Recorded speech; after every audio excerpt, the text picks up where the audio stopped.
La mer. Elle nous est à la fois familière et totalement inconnue. Elle est le berceau d'une partie de la faune encore ignorée de l'espèce humaine. C'est le lien entre les profondeurs et le ciel, et c'est elle qu'il faut traverser pour se rendre à Porquerolles. Accessible en quelques minutes de bateau, l'île de Porquerolles est un cadre idyllique et un endroit magique qui vaut le détour. La perle des îles d'or, c'est le nom qu'on lui donne communément. Située au large de la côte du Var, l'île de Porquerolles est la plus grande des îles d'hier. Elle séduit des milliers de visiteurs qui s'y rendent chaque année, non pas uniquement à cause de son patrimoine historique, mais également et surtout à cause de sa richesse naturelle. Or, ces belles plages de sable couvertes de pins et de myrtes odoriférantes, et ces paysages uniques accueillent chaque année un nombre de plus en plus important de personnes.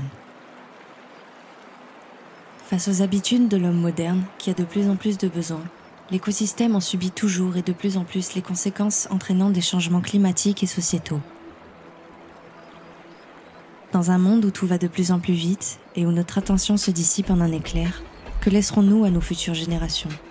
Peut-on ensemble anticiper l'avenir à partir de ce dont nous témoignons aujourd'hui ? C'est à l'issue de ce questionnement que l'initiative du projet CAP 2050 a vu le jour. Il est nécessaire d'anticiper ces changements qui sont vecteurs d'inquiétude pour les habitants de l'île, des personnes qui chaque jour viennent y travailler, ainsi que des partenaires du parc national. CAP 2050, c'est une invitation à se demander comment sera l'île future de Porquerolles. C'est un travail d'analyse anticipatoire qui a rassemblé des connaissances pluridisciplinaires autour de la question de l'avenir de Porquerolles. C'est la rencontre des habitants de l'île, de scientifiques, chercheurs, philosophes, artistes, tous invités à réfléchir ensemble et imaginer l'île de demain à travers différents ateliers sur le terrain. Une journée consacrée à la mer, au tourisme et aux plages. Les plages de Porquerolles sont des espaces littoraux très rares en termes de naturalité sur la côte varoise.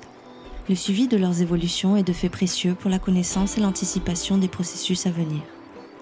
L'importance des interactions entre climat et mer, ses courants, sa salinité, sa température, la pluviométrie, l'érosion des plages, l'accélération et l'augmentation du niveau de la mer, les canicules sous-marines, sont des thèmes abordés tout au long de cette journée.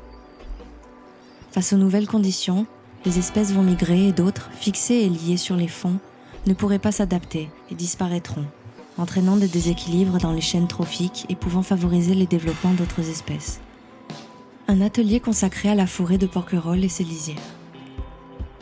En abordant son histoire et sa conception à travers le temps, ses essences et leur cycle de vie, du bois mort et de son rôle dans la régénération de la forêt, du rôle du parc dans sa sauvegarde contre les incendies forestiers, mais aussi contre les maladies sur certaines essences, de sécurité sanitaire ou encore des régulations des populations de ravageurs qui n'ont pas de prédateurs. Vignes, vergers, maraîchages et jardins. Avec la visite des vergers conservatoires situés sur Porquerolles et des plantations fruitières qui proviennent du pourtour méditerranéen, vivier de ressources génétiques, mais aussi véritable observatoire vis-à-vis du changement climatique dont les productions sont valorisées en circuit court sur l'île et aux alentours d'hier. Une pépinière locale et diversifiée pourrait voir le jour. Cela aurait l'avantage, en plus de promouvoir la biodiversité locale, de limiter les risques d'introduction de parasites par des plantes hôtes issues des jardineries de pépinières extérieures à l'île. Les enjeux liés à l'eau sont également abordés, dont l'origine et les utilisations sont divers. Ressources en eau potable apportées par le Saint-Christophe, ressources de la nappe phréatique qui est utilisée pour l'eau potable et qui sert aussi d'irrigation de maraîchage, ou encore des eaux de lagunage qui servent à l'irrigation des vergers, les questions de récupération d'eau de pluie, la revégétalisation des arrière-plages, la conservation génétique, des parcelles de culture domestique sous forme de jardins partagés, vrais lieux de convivialité, d'échange et même d'expérimentation culturelle, notamment sur la gestion de l'eau. C'est au total plus d'une 50aine de participants qui se sont donné rendez-vous sur le terrain au début du printemps 2021 lors des 3 différents ateliers. À l'heure où on ne sait pas toujours si les décisions que l'on prend sont bonnes pour demain, il est opportun d'initier une réflexion en réinterrogeant notre place dans la nature et le rôle que nous avons à assurer pour demain, pour nous et nos générations futures.